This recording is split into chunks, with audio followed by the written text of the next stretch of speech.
We'll start our lesson today on surface areas, lateral surface areas, by talking about the surface area of prisms. So first of all, what is lateral surface area?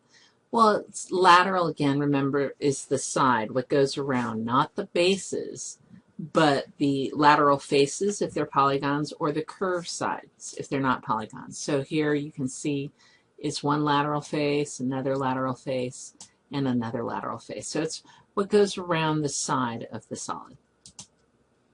For prisms, one thing we look at is that the prism parts, there are two base polygons. So you can see that this is a pentagonal prism on top. So there's two polygons. Here's one on top, one underneath that you can't see. Then it tends to have n rectangular lateral faces. Now, if it's a regular polygon, all of these will match.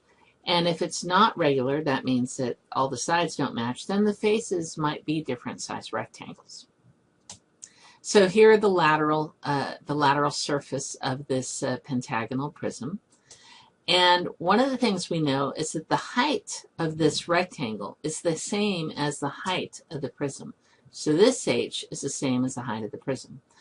The base of the rectangle right here is the same as the perimeter, the distance around the pentagon in this case.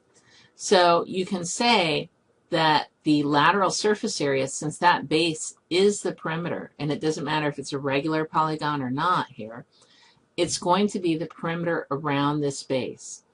Then here, and I'm trying to not confuse big B, which is the base, with little b, which is the base of, say, a rectangle or parallelogram.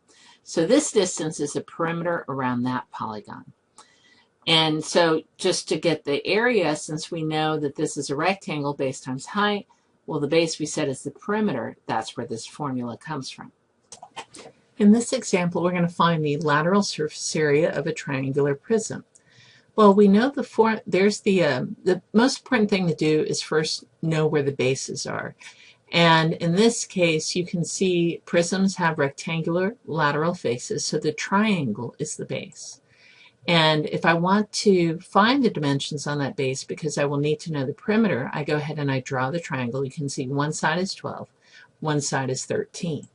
So I'm going to use this perimeter of this shape to fill in the area equals perimeter times height formula for prisms. So I need to find out how long the perimeter is here. Well, I can do Pythagorean theorem. 13 squared equals x squared plus 12 squared, and then I square and subtract, and I get 25 equals x squared, or x is 5. Now, you probably already recognize this triangle. This is a 5, 12, 13 triple.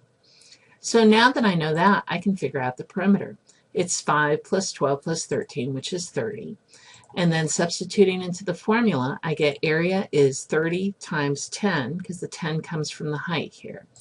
So my total area is 300 millimeters squared.